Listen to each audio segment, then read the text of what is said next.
Okay. So, Jurgen, hello, how are you? No, I'm fine. Yeah. It's been a little cold today, but I'm fine. Good. And where are you located? I'm living in Valdivia. It's in the south of Chile. Wait, you're Mhm. living in the country of Bolivia? No, Chile. In Chile. Yeah. What's the name of the I city? in Valdivia. Oh, That's the name of the Valdivia. city. Ah, got it. Valdivia. Okay. I heard Mm. Bolivia. I thought, did you move?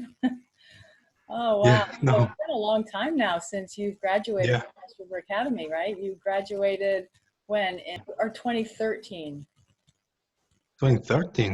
Really? 7 years ago, right? Wow. Been a I long know. time. I'm looking Yeah. at your transcript actually. Hmm. I'm seeing grade 12 was, I think, 2013. So you graduated, what, 7 years ago, right? Yeah. And you were living with your sister Dagmar Yes. in Valdivia at the time also, Hmm. right? Yeah, in southern part of Chile, Hmm. with your That's mom, right.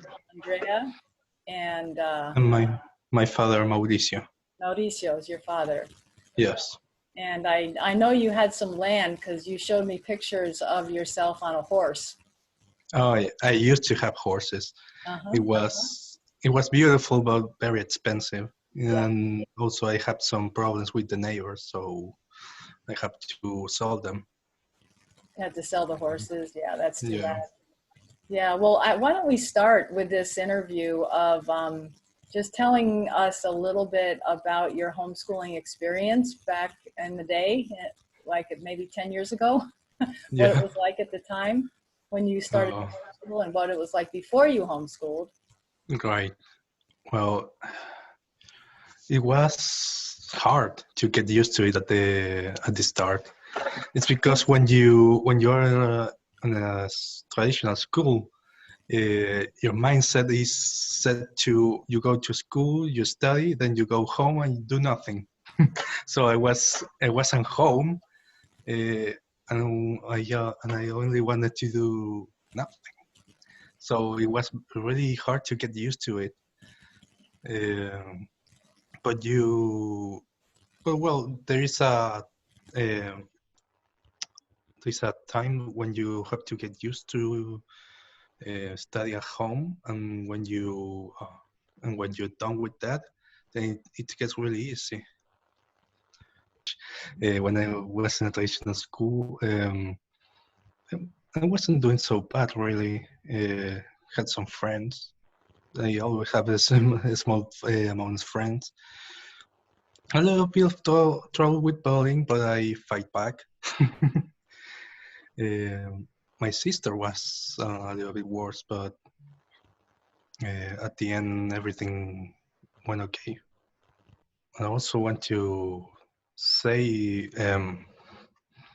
how you, in particular, helped me a lot during the West River education. Every doubt I ever had, I just write you and you answer me immediately. It was really appreciate that.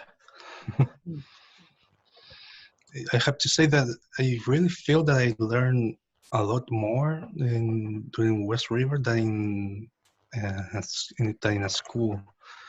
For example, the same English that I'm speaking, I learned it basically alone. I I learned it alone. My mother even hired a teacher to see my English level. And after two classes, the teacher told my mom that I already knew it. I already knew English. I even did a test, and a long time ago, and I was how many? It was C1 in level. What did you start doing after you, what, well, what age were you when you stopped going to regular school? I think that 12. 12? Okay. So Don't then remember when, exactly, but I think it was 12. Yeah. okay, so when you stopped going to regular school and you transitioned into homeschooling, you said it was really hard at the beginning because Yeah. you're told what to do all the time. And now, Yeah. especially And if you now I move have into to do it unschooling, myself. Right. So how was that for you? How did you remember how you kind of decided, well, no one's telling me what to do, and you're following an unschooling approach? For a 12-year-old, do you remember how you kind of decided, okay, I guess I have to do this for myself? Well, it was hard. Yeah. At the beginning, I just downloaded downloaded like a school mm, the school subjects, and I just checked them and I said, okay, I need to study this and that, and I do it.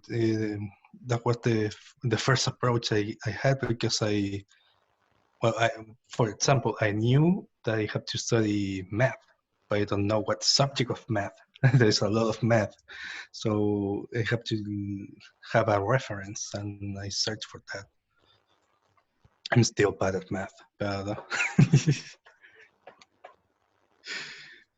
So I you always, started with sort of a list of subjects that were part of the Chilean system claro. and Oh, decided how sure, you were going to do that.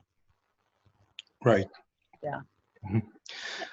They well, the idea that my family and I have was to focus on something that it was the subject that I was going to study on college, on the university. My sister was immediately, she already knew what she wanted to do. I didn't know until much later. That's something that well, it did not affect me negatively, but I could be better. I mean, my sister, she wanted to study architecture, and she prepared for years on that subject, and now she's better she's the best on her class. Yeah, I remember that. You- She used to send us beautiful drawings that yeah, she did. beautiful One of her drawings. favorites was Frank Lloyd Wright, and she would Yeah. talk about him in the writing that she did with us with her year-end reports, and in Mhm. her She's graduation program, which was a biography talking about what she did her whole life and how she transitioned to unschooling, and then how she got so interested in architecture and drawing, and she studied it every day, and she was really very, very bright. She is a very bright Yes, girl. she's very bright. Yeah. She's a really good painter. This one is Yeah. she painted. Mhm. How beautiful. Yeah. Yeah, and now your mom wrote and said that she took like the first out of 51 out of 52 positions in the university. She was allowed to enter in the architectural division. Yeah, And there was she needed to be selected to enter the university, and she was like first option. It was oh, she really prepared for that. and then I, so she finished at the university in Chile, and then she went on to um, a postgraduate degree in Germany, right? And she learned German. she's now in Germany. Yeah, Yeah, but she's still studying. She did a exchange. exchange. Yeah, but Yeah. she's going to stay there and is going to finish university in Germany. Oh, okay. So she still hasn't graduated from her undergraduate? Yeah, I she's, see. Okay, she's younger mhm. than you. Yeah. So she's still Yeah, working she's on younger. that. Yeah, she's We very intelligent. still Yeah. She's younger, but we still enter the university at the same year. Oh, wow. Yeah.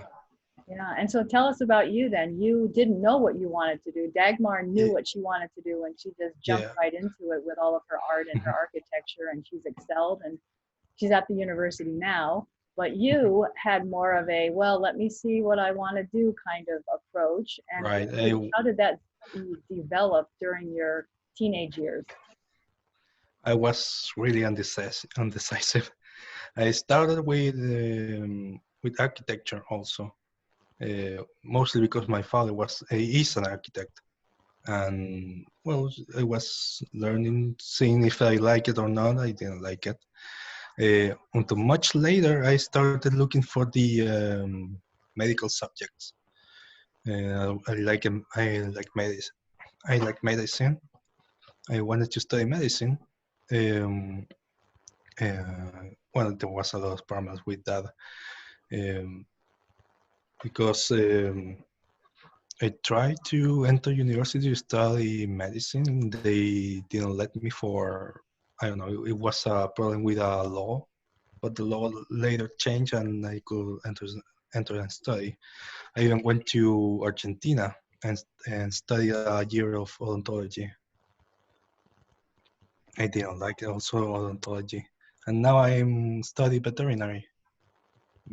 Veterinary science. Yeah. Veterinarian, yeah. I remember we had a problem with getting your documents accepted in the university in Chile Yes. because Chile was not a member of the Hague Convention at the time. So the trying to legalize it was very difficult, and then ultimately the university did not approve it. So we Oh, I found see. out that in Argentina it was different. The Ministry of Education accepted our documents, and so you ended up actually applying and getting accepted at the university in Argentina. Is that right? Yes. Yeah. Yes, that's right. And you And studied then, veterinary science when you were in the university there? no, in Argentina I study odontology, to be a dentist. Uh, and they didn't like that. I mean, it was something medical. I'm not saying that dentists are less than medics, even if there is a lot of people that think that. But it wasn't my thing.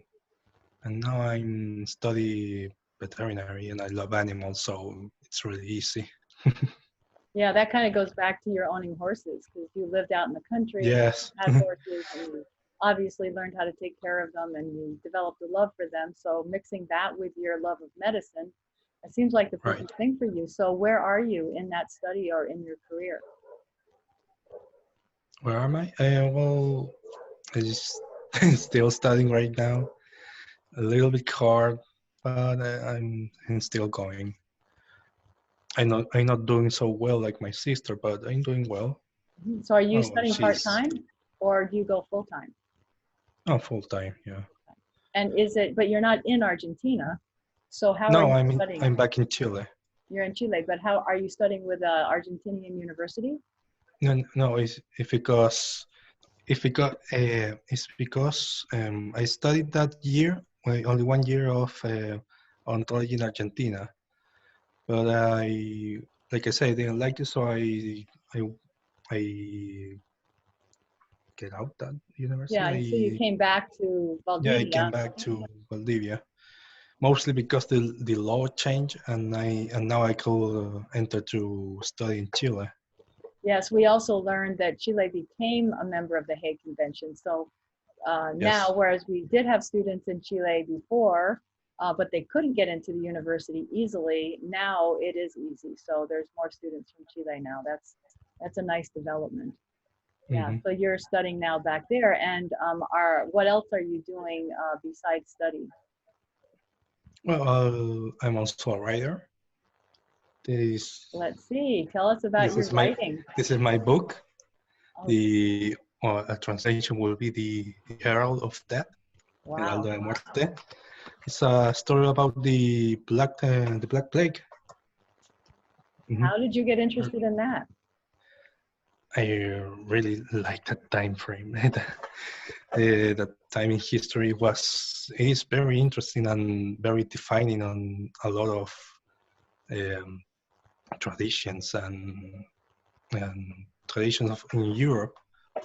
For example, the German mug, that one that has the little flap on the top, Mhm. that was invented because of the rats to not get inside the mug. Also, that's famous saying that the mouse like to eat cheese. It was because of that time, because the only meal that wasn't preserved or locked, secured, I said, it was the cheese. So the only thing that rats could eat was cheese. It's a really interesting thing. So It's a really so easy. did you get Mhm. interested in that when you were a teenager, or did it just something later? Because you Yeah, like to write when you were a yeah, I teenager, like to right? write. Actually, this book, well, this story, I write it in 2012, if I'm not mistaken. So that's And when I, you were still like grade 11 in high school. yes, I don't, I think it started writing in 2012. I didn't know when did I finish it, and I published it in 2016, if I'm not mistaken. Okay, so Hmm. 4 years ago. Is it your first and only book, or have you been writing since? Until now, it's the only book. I have a lot of unfinished stories because the university is absorbing all my time. Even now in lockdown, I still have to study a lot. Mhm. Yeah. So your plan then is to finish with your degree in veterinary science and Yes, then to become a vet for what, large animals or all animals? I still don't know. Um, I wanted to start doing the practice and the or clinic to decide. Um, I'm still a little inclined to investigation or laboratory, but I don't know. Yeah. Mhm. So when you were unschooling during your teenage years, was there any time that you felt like this was a mistake and you really should not have left traditional school?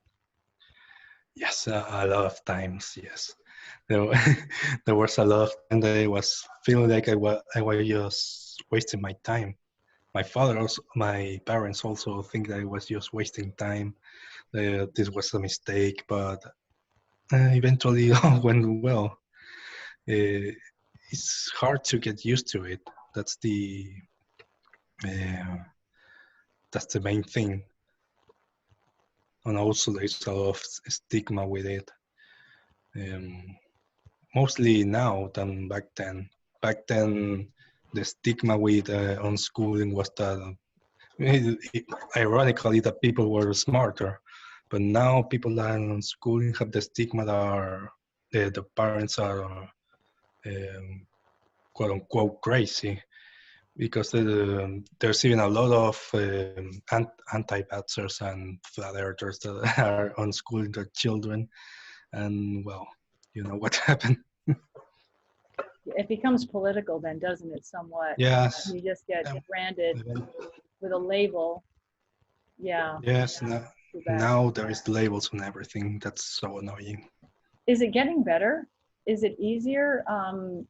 Or is it just changing because of kind of the world changes and politics changes and certain kind of people unschool and those kind of people change with time? Or how is it different, the stigma, the giving a stigma to it?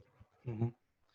Oh, well, personally, I haven't had any problems with that. A couple of times, but not generally.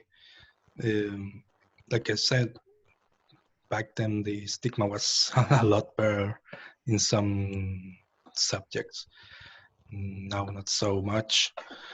The thing is that when you say that you are unschooling, people think immediately that you are bad at socializing or have some mental problems, or maybe that you are ignorant because you didn't have a good education, um, things like that. Mhm. Do you think that unschooling has grown in Chile from the time you started? Is it becoming more popular? I don't know. I really don't know. I haven't. I have met some people that are doing unschooled, but I haven't kept the contact. Because some in some of those reunions there were also a lot of weird people. Mhm. Do you think, how about That's homeschooling in general? Is that increasing or about the same as when you were doing it? I think that in general it's increasing. Yeah, there are a lot of people that are taking their kids out of college for a school, I say, for a lot of reasons, mostly bullying. Bullying. Yeah, bullying is a Yeah. problem, I think, all over the world. Oh, yes, yes. And now the bullying is so normalized. And now it's a different kind of bullying. Back then was like a mocking or physical bullying. Now it's a social bullying. People just harass you wherever you are on the internet. If you are not like them, they just start labeling you, and they start like putting you down like a human. It's much harsher in that aspect. Yeah, I think that's a reason that all over the world now people are taking their kids out of school. I know when you were enrolled back in 2010 or so, it was mostly Americans. I think we just started enrolling some students from Spain that were part of a group at the time, and that was it. And since you've graduated, there have been more and more South American families that have been very worried because of the bullying situation and the nature of it. And not only that, but also because the system is very rigid and the Yes. parents now are becoming, I think, wanting more control for themselves and for their Mhm. children. And I they're think trying to find a way to get out of the system. Yeah, right. so it's really grown. And the thing now is that now even more than before is that school is very politics. There's a lot of politics Right. involved. If the teachers are not teaching them politics, their own politics, the children are enforcing them. Like I said before, if you don't think or behave like they want, they don't treat you like an equal. Yeah, I think that's the same thing in the United States for sure, and probably in other countries. It's Mhm. becoming more and more obvious that the schools are tools of the government, right? It's they don't even try to Yeah. hide it anymore. It's an agenda, and the bullying Yes. is the violence, and trying to get everyone to do the same thing and believe the same way, and even critical thinking skills are not Mhm. taught in schools anymore. They don't want you to think. They want you to just memorize for tests and Sure. perform, and then they rate the schools to see how they perform in a scale. Hmm. So it's getting more and more obvious that education is really not about the student. It's not about the child, right? It's No. about everything except what it's supposed to be for, ironically, right? And I think more and more families and Hmm. children are figuring this out, and they're just saying, no, not doing this anymore. In a way, the this whole world lockdown situation has made families keep their kids out of school, and they're seeing what it's like. For some, I think they are tearing their hair out because those are the families that can't wait for summer to end so that the kids can go back to school and Yeah. be controlled and babysat and so forth. But I think a lot of Be- families who are on the verge of wanting to homeschool are now saying, I guess we have to have them home, so let's see what we can do. So they're reaching out, they're looking for methodologies. They think they have to do their curriculum at home, right? Even in the countries where it's very difficult to homeschool legally, but so they're trying to figure out how can we do these subjects that will satisfy the government, but also make it more enjoyable for our kids and our family. So it's a big transition period, and I'm rather curious to see how it will be down the road. When schools do reopen, what will they be like? Because now there's all kinds of drastic draconian measures. These poor children can't be humans anymore. They have sure. to be separated from each other and covering their faces and things which are scary for humans, but for children. Sure. So what's it going to be like with the schools when they reopen, and are parents going to be okay with that? And then there's the vaccinations that are trying to be forced through the Sure. governments, the state governments now too. So I don't know. I guess is it the same what you're seeing? Now I think it's very interesting because now basically everyone is unschooling. Everyone is doing classes by Zoom, like now. So I think that might get the idea of a lot more people to get into this system. Mm. But it's just also hard because I think there are like two kind of people on the subject of school. There are a lot of parents that they use the school like what's the name, like a daycare. They just drop the children and they forgot about them. Like a babysitter? Yes. So yeah, I think that the lockdown might be very beneficial for homeschooling in the future. Mhm. Ironically. Yeah, we'll see. We'll see where it goes. Well, then how old are you now? Around 20, 20, I'm 25. 25? Yeah, wow, Yeah, years, I'm okay. old. You're, you're an old timer, huh? Yeah, Yeah. a veteran unschooler. Back in the day, you did it. So now, if you as a 25-year-old were going to give advice to maybe let's start with your country with guys and girls in Chile about unschooling, what would you tell them based on your experience and maybe what they're experiencing when they first start and it's like, now what do I do? How would you Oof. advise them? The best advice that I can have is it's really hard at the beginning and then it get a little bit easier, but it's still hard. You need to be very focused. You're going to study even more than in school because you even have to search for the subjects that you have to study. The best advice that I can have is to be really sure of what you want in the future and, and focus on that because at the end you're going to work on that, and if you focus now, you basically doing university. You're how's this say? You're doing it before. You're gonna get a lot better. It's also really easy to get distracted and waste time. Uh, I wasted a lot of time on video games, even in TV.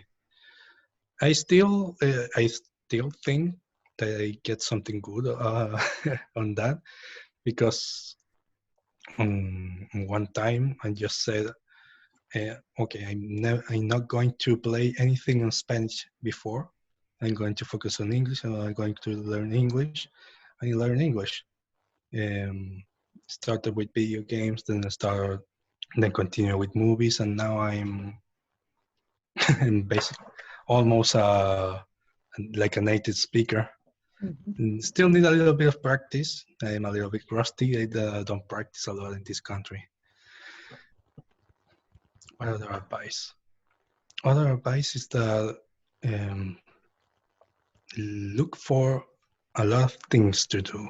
Don't only focus on the school subjects. You can also learn many things like cooking. I like to cook. You can learn, I don't know, photography. You can paint. Everything is useful in the future. And even if you only like to sit down and play video games, then you can learn to make one. You can. There's a lot of courses online. I even have a lot of diplomas of online courses. Um, So talking about video games and television, that's a topic that parents are always trying to yes. figure out, how to balance that. So when you were growing up, did your parents restrict your TV and video time, or did you have freedom completely to decide? It was like a little 50-50. Was a lot of struggle about that. It was on the time that I was still on that lazy um, that lazy step, the first steps. When the thing is that it's hard to um, stop doing that because it's good. You like it. You soon have to realize that you have to stop and start doing something productive. Even there still are some video games that are educational. I even have right now a video game that I can about medieval Europe. It has a lot of history, so very accurate. There's even some games that teach you about our space. There's one when you can build rockets and launch them to the moon. It's all the physics are very accurate. So you can learn with video games, but it's also really easy to waste time with them. Also with TV. Of course, there's a lot of educational channels and programs, but there's a lot more trash TV. Yeah. Do you think that if you were a dad of homeschoolers or unschoolers, do you think that you would give them complete freedom, or would you restrict their time with devices, all kinds of screen stuff? Because I know with online now, the kids are spending 6 hours a day in front of a screen because schools can't be in session physically. So there's already that. And then if they play video games on top of it, it becomes just complete screen time, which is quite controversial. So if you were a dad at this point with kids, how would you do it? Hard subject. I really like video games, but I still think that I think I restrict a little bit, not totally, because I still think that it's good. The children can learn from them. It's also healthy to relax a little bit. There is also a lot of face of video games that get a little addictive. There's a lot of competitive video games that are very addictive and have a lot of have a really toxic fan base that can lead to negative things. But most games are not like that. So would you be more restricting of the kinds of the content rather than the time that's devoted to it? A little bit of both. If I know they are playing a game that I know that is really addictive, I think I restricted a little bit of time. Or the subject, I don't know. I still don't have children. Yeah, it's a tough one, but thank you for weighing in on that. I think that's a topic that everyone is always thinking about. I know people that are my age and even younger didn't have that so much when we were raising children, but our children are now, like you, are now having to think about it because you were raised, you know, with video games available and maybe with not so much restriction. So you have to go from your own experience to then try to parent in the way that will be the wisest in your own mind. But thank you for weighing in on that. Another subject about video games that I just think about is that it gives you a subject of conversation. You can meet a lot of people via video games. Most of the people that I know right now, I met them because of a game. Either a video game or a board game. They have a group of friends that we play board games together. Do you play the board games in person? Or yes, in person. In person, so that's more social contact. It's physical. Yes. Yeah. Well, now we can't, but we have to wait. Yeah, that's good. Well, it sounds like you've had a very balanced life, and although, like you said several times, it was really, really hard to transition, but I Yes. think parents need to know that because some parents and students get frustrated, and after a short time, they say, "Oh, it's not working." You know, my kid doesn't want Yes. to do anything, or the kid gets very frustrated with himself because he doesn't know what to do and no one's telling him what to do and his parents don't know what to do. Sure. So Yeah. it's really important. I think the basic message is just hang in there, right? Just go Hmm. forward and try to sort it out, push through. It's a lot harder when you're unschooling than when you're choosing a curriculum and just sitting your child down and say, hey, do this. It's easier for people to understand that, but in the long run, I think it's more difficult because kids finally rebel, right? And they say, no, I don't want to do this. Yeah. I have to do this at home. I might as well be in school where my friends are, right? So, Sure. but the whole idea, like you can see in our banner, it's freedom starts here, turning life Hmm. experiences into academic credits. So we want kids to have life experiences that we can then turn into credit when it comes time to write a transcript. But we don't want to create the life for the child so that we can have a transcript, right? We want the student to go out and have a life, choosing what he wants to do, and then put that on a transcript, you know, based on what he's actually learned.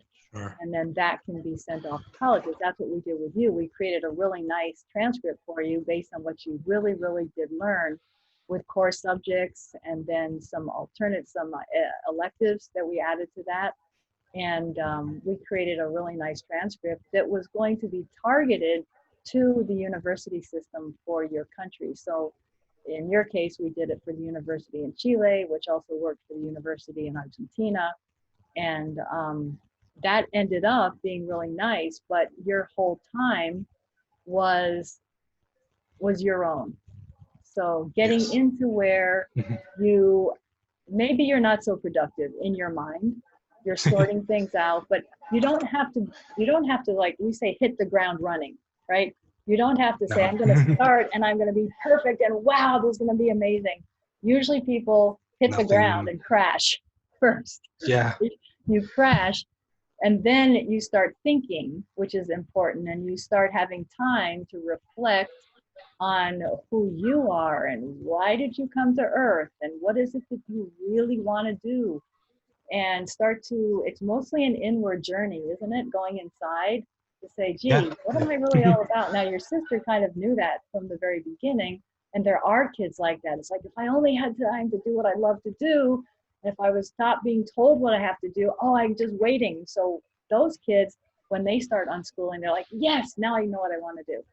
I think the majority of kids are put into almost a state of shock at the beginning, like, oh, I'm out of school. Am I going to fail? What am I going to do? And I don't know. And my parents aren't here. And that's where we as a school, like you said, you would just contact me and I kind of help you and your parents feel comfortable that you're okay. Just take your time, be patient with yourself. It'll come. You know, sometimes you start journaling, you start writing, which you did anyway because you like to write. Yeah. But and then you spend maybe on video games, you're spending time that with stuff that seems like you're not thinking, but while you're doing this, something's going on upstairs, right? And things are Yeah. beginning to Mhm. process, and gradually you say, hey, I want to do this, or, you know, this is a waste of time, I'm not happy, I'm frustrated, I have to turn off the television, I have to turn off the video, and I have to really discipline myself. But it's got to come from within, right? Yeah. That even happens to me a lot nowadays. I'm relaxing and or playing. I am thinking I should be doing this other thing instead to be more productive. Uh, yeah. The and it's not something that you do quick or at the beginning. Learning is something that takes time, a lot of time. And when you are learning something that you never done before, even more time. Uh, I think it's a perfect analogy that I can think of is the internet itself. is this tool with infinite knowledge. All the knowledge of the human history is stored there, and people still use it only to look at photos of kittens. That's a great analogy. Yeah. Yeah, it's kind of like people say our brains, right? Humans only use 10% of what we're capable Yeah, that's of not true, by the using. way. Excuse me? That's not true, by the way. People Oh, use all the brain all the time. oh, really? So even that Yeah. changed, because that's what I learned at one point, that we have so Mhm. much potential and we use very little of it. So you're saying there's new information. What? I'm sorry, what? You're saying that there's new information that says that we are using all of our brain all of the time?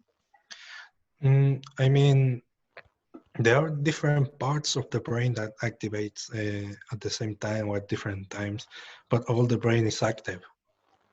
The 10% thing, I don't know where it came from.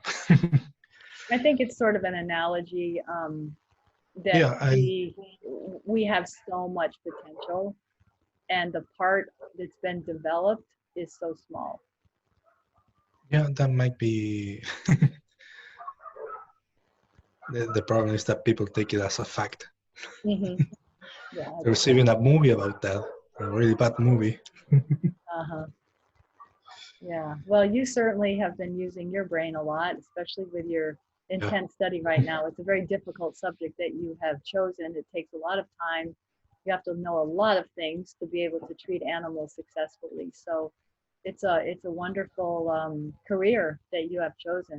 It will Yeah. provide a lot of help to a lot of animals and their owners as well, I'm sure. There's even I have a really funny process to figuring out what I like. Um, at the beginning, I always think that I didn't, I never wanted to study medicine. It was too hard. It was a lot of time to graduate and really expensive. So I always think it, no, I'm never going to study that. Then I started to like the nature and medical subjects. I told myself, okay, let's study that, but never study veterinary because there are a lot of species. It's very convoluted. I'm never going to learn it. And now I'm learning that. So never say never. Yeah, I think that's a very important point too, because kids may start with something and it doesn't have to end up there. You know, it's a Yeah, path, right? It's always meandering. it's always right. Learning is a path also. It's a path, Everything is a right? path. Mhm. You might um, you might start liking, I don't know. You might start.